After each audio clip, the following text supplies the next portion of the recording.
WNYC-TV presents About the Arts with Barbara Lee Diamonstein. Hi, I'm Barbara Lee Diamonstein, and it's a very special pleasure to welcome today's guest, America's leading sculptor. Most of you know her as the creator of powerful and mysterious black or white environments. And Louise Nevelson, who has just become, besides being America's everything else, with the unveiling this past December of the Chapel of the Good Shepherd, the first chapel to have been completely designed by a major artist, the First Lady of Lexington Avenue as well. A very warm welcome to you, Louise. You're one of the busiest artists in the world. Your work pours forth with uninterrupted regularity. And you have just completed one of your most complex assignments, and that is the design of the sculpture, the architectural ornament, and even the vestments for the new Hugh Stubbins designed Citicorp building and St. Peter's Church that is a part of that complex in Midtown Manhattan. Can you tell us about that commission? Yes, I was approached to do this, I think about over a year and a half. And I thought at my maturity and experience that I could undertake it.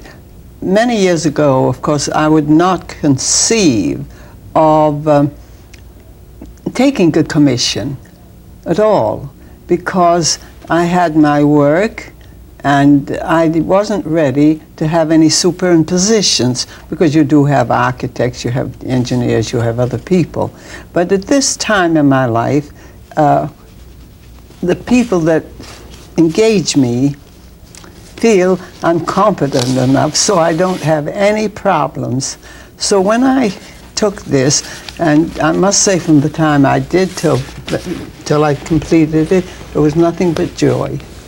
What was the intent of your work? You've created an all-white environment there. Mm-hmm. Well, if you know, we call it the Temple of Joy, where people can come. You see, this is a New York City, which I love, but we must say that it goes much faster than those supersonic planes. And particularly in that neighborhood, if you think of it, there's nothing but excitement and energy circling around and around and around. And so I know what the Lutheran Church stood for, because now I'm not even talking about the sermons. I'm talking about their desire to give people some stimulus in creative work, in music, in poetry, and that's what they've been having. And people that work around there have been taking a sandwich sometimes and a cup of coffee and going in to listen to John Cage music, or listening to some great poetry, or modern dance. Mm-hmm. And so I felt very close to that. And of course, I can't, in this time, tell you my concept of what I think religion is. You see, if we say this religion or that religion, we're really pinpointing a form of religion. But you can transcend all of that, and it's one great song of joy. How did the congregation manage to transcend the fact that you are both a woman and a Jew, given this commission? Well, I don't know how they transcended it. It's how I transcended it. And I feel that there is a place that forms change, but the spirit of humans is there, and is always searching for these creative things, as I've already mentioned. Sound, that's music, giving it a whole form, visual arts, poetry. Now, they don't change, the form changes, but the basic thing in humanities is always there to be tapped. And therefore, I think it's rather silly to get caught in these things. Well, you belong to this place, you belong. That's too much of everything on earth. But I just can't be caught in that. Actually, you've always used the materials around you and freed them of their previous associations. And that, at least by my lights, is one of the ways you've always made new creations. How did you come to use your most known form, wooden painted constructions? You mean in the beginning? Yes. Well, How did you come to use wood as a material? well, number one can't really say just because my father was dealing with wood that I was, because when I was doing it, I wasn't even aware of it. But just basically, during the Second World War, when there were no materials, it was a choice. Either you don't work or you do work. Well, I feel that work, it's a bad word, but we have not a better word, is a flow of energy. It's a flow of life. And I prefer using that than not using it. So I began to use anything I could. And of course, also the immediacy and the time element that you can use was just wonderful for me. And I began using it and thought it was right and got more and more out of it. For instance, in the beginning when I used old rusty woods and hunks of wood like planks, before that I don't think anyone ever used these, but I thought they were wonderful. And I suppose my concept of what was wonderful I used. Many critics see you as the originator and the chief exponent of environmental art. What's the origin of that term, and what does it really mean? What does it mean to you? Yes. Well, I use it in a different way than they use it, in that sense. I started that word because not only there, but in everywhere I am, I like a certain kind of order. That when I project and look at it, I use my eyes, I project a whole environment, really. And before I had my show, say, in the Grand Central Moderns, they had windows, naturally, a desk, chairs, and all. Well, I thought that was a superimposition, and I just threw everything out, recreated the whole environment by not having any place to sit, nor any desks. And the windows I changed by creating a piece of sculpture right in a window, so it blocked it out, and so that there was a totality of harmony, like a composition. And that is the way I feel about it. Is that the same thinking that went into the creation of Mrs. N's palace? Indeed it is, the same. You know... You are Mrs. N. Yes. I was going to say, don't forget that I've used this before. Beethoven, from the Western world, used an octave. And what sound he has given us, what harmony and what sound. And also, don't forget that for me, that sound is livingness. The very root of livingness. You tap it like this and it's alive. Now, he only had 8 notes with the half notes, where other civilizations have other notes.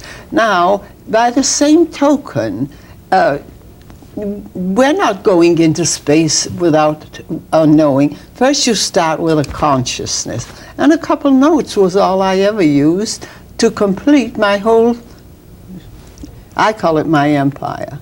You've said from the very beginning that one of the most important things in your own life was to claim it totally.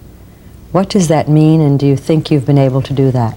Well, when I say claim it totally, no one on earth can claim their total life, but I mean, as far as it's humanly possible, I claim it, yes. I certainly do, and the older I get, the more I claim. So that, well, what it means to me is that we are caught in so many things, and you can be brilliant in so many things, and you can be vacant by the same token within yourself. Now, think of children, they're born, they have adults who are 5 feet, 5'10", 5, they're great big people, and they always have to look up, even physically, like this. And then they have a boss don't do this and do this. Then they give them a smack in the head and this and that. So I think it's a miracle that people grow up, but many remain slave mentalities to that very nature. And some of us did not accept that. They got their slaps and they looked up, but they broke through. And I said, I claimed this in all my life, adult life, that if I'm on earth, who do I owe myself to? To myself. And unless you do that and go into yourself and claim yourself, you cannot be good to anybody else.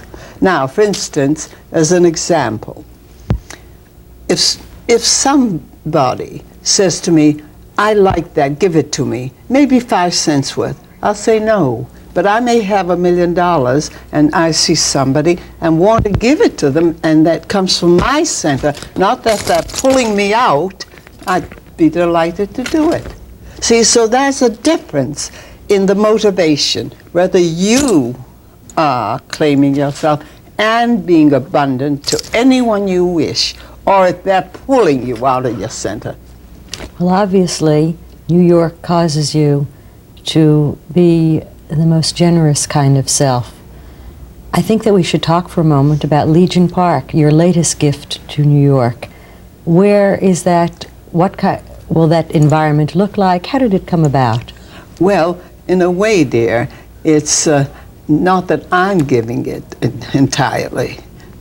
There are things that I'm giving, and also I must tell you, which I think is quite a feat on my part, that the police headquarters, I learned yesterday, will cost more than $5 million to renovate and put it in working order.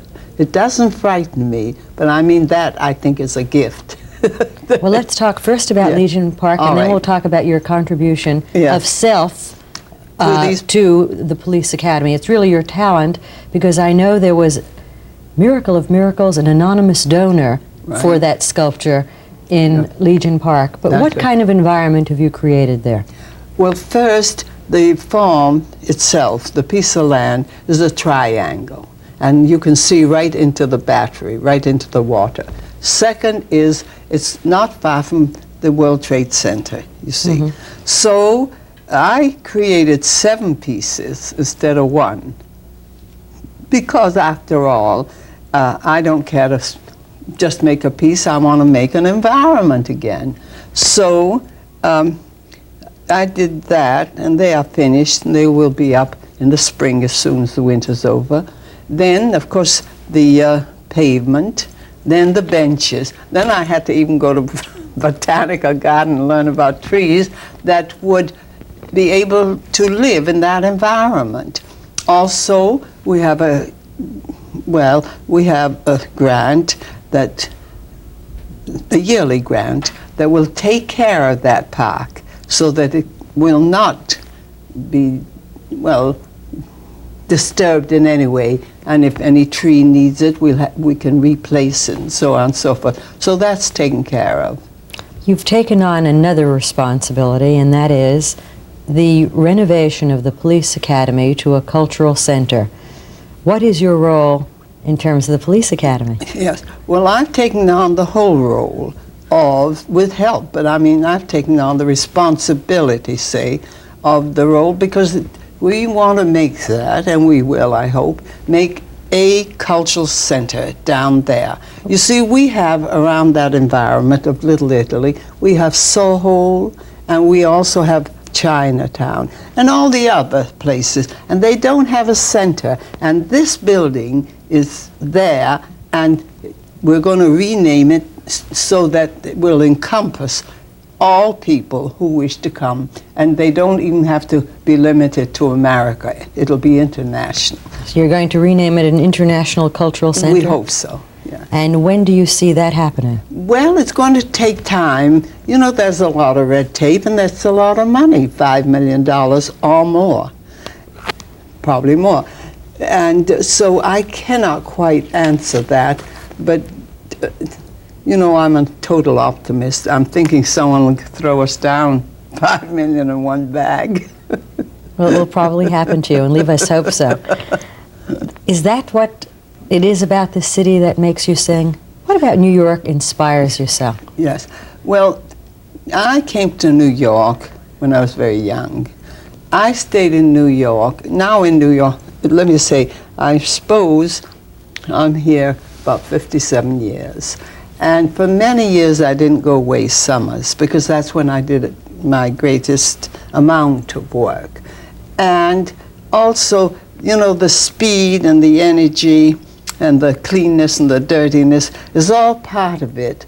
And when I go to some wonderful cities, they are gorgeous and beautiful, but they are conversation pieces. They are not as living or vital as the city. We have everything here, and no one even talks about it. But if you just sit down for one fleeting second and think of the wealth in this city, even material wealth, creative wealth, sound. No one talks about sound being a living thing, but for me it's as living, you see? And so there is no other city that can match it.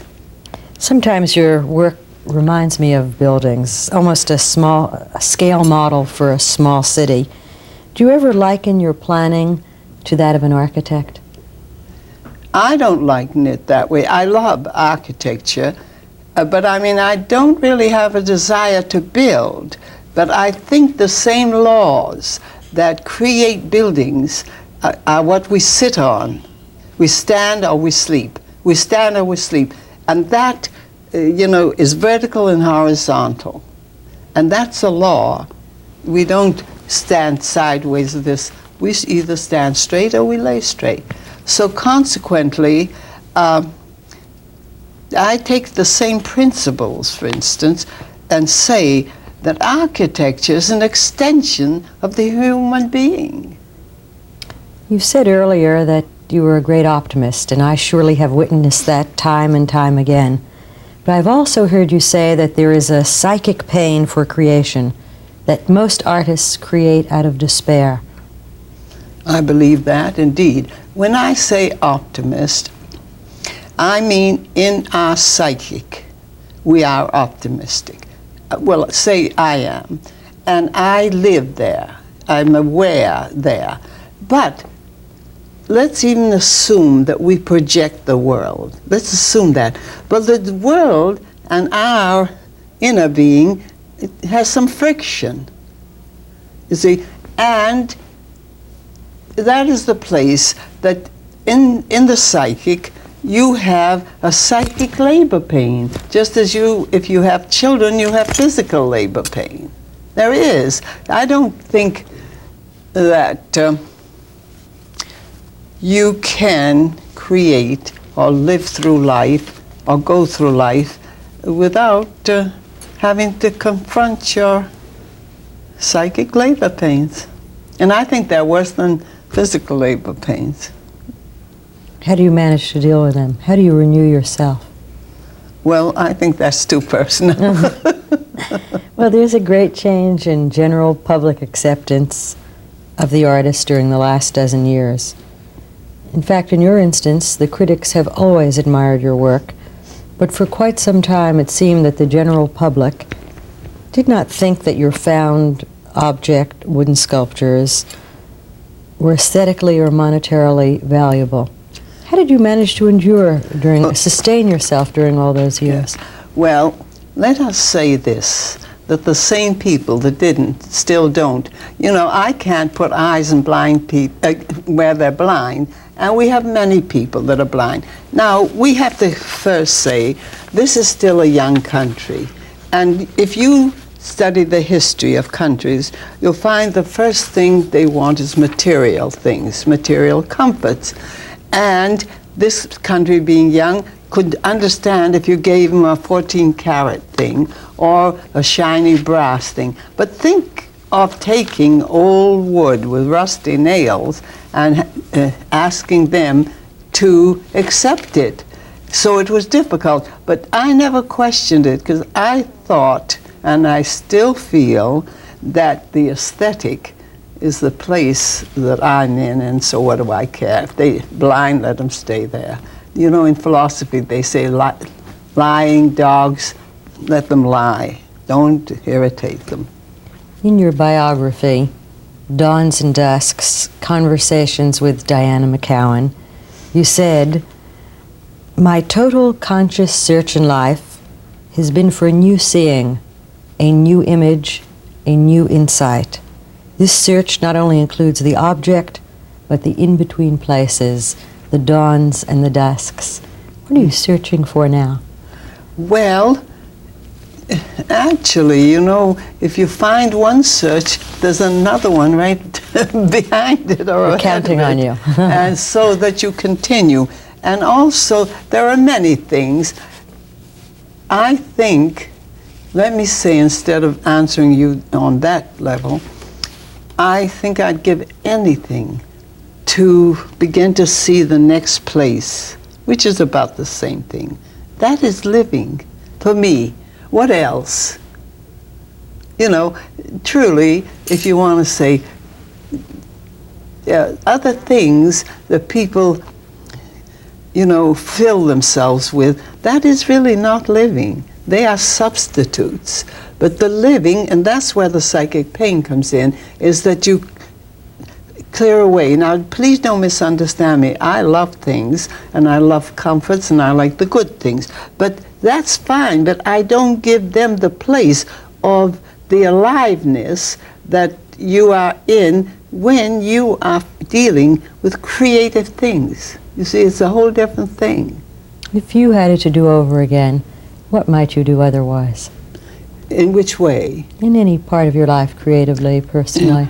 Well, I certainly would like to think that I would, you know, do pretty much what I've done, plus the fact that the work I've done, for instance, seems to be close to me. I mean, I still wouldn't need expensive kind of materials to say what I have to say, because I like the materials right now that I've always used. I like them. Of course, I use steel. I've gone into steel and other materials, and that's all right. But I will not dismiss the fact that the whole world could say that old wood isn't very good, and I'll say it's the best thing on earth, because it has given me a great deal of what I needed. You've said about some recent work that it is the very essence of what you strive for. And I believe it was in reference to a remarkable series of etchings that you did. Oh, Why yes. does that capture the essence for you? Well, but what you're saying is right. The essence is that I didn't seek form as such, a conscious form, you know, just a conscious form. But I suppose, having lived a life, day and night, dreaming or awake, in what I'm doing, in projecting, the last things had the finest, for me, pianissimo and fortissimo. And also, they weren't searching in any scientific way for purity and one piece on it. I love all these things. Each one has a right to do what they understand. But for me, they had the grandeur and the singing without, and the joy, let's say, without the struggle that one has to go through. It seemed as if it was the essence of singing. What does black mean for you? It means all colors. Black for me. Now look, dear, you can take anything and you make it black and it's aristocratic. It gives it a dimension. And for you, black is the most aristocratic Right. of colors. Right. Those who know you know about your own natural elegance. And your interest, and not surprising, not in fashion, but in body covering, as I assume another statement and another expression of your essence. No matter who the designer is, the designer is always Nevelson, an assemblage of princess and peasant. How do you arrive at this attire that you are now so well known for as well? Yes.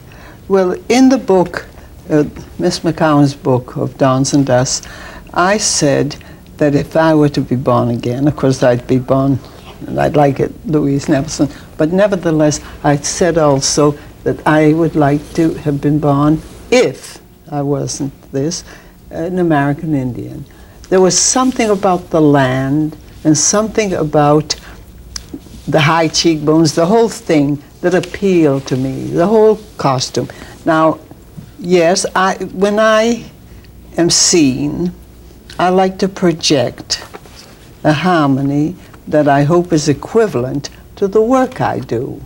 Otherwise, I think I'd be defeating myself.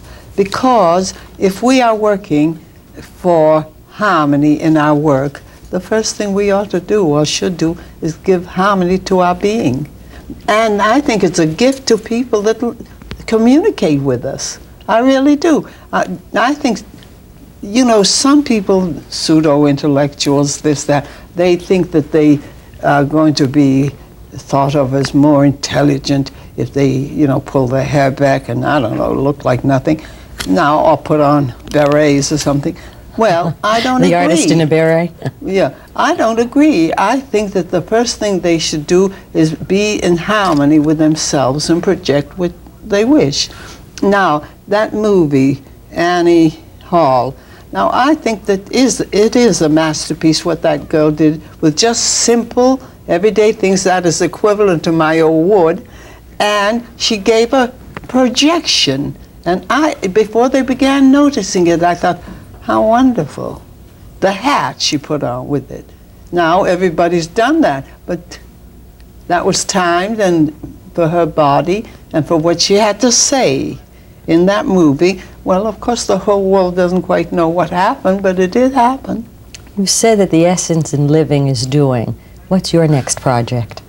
Oh, darling, I just got after my first 1,000 years, I'll come back and tell you. I'm busy.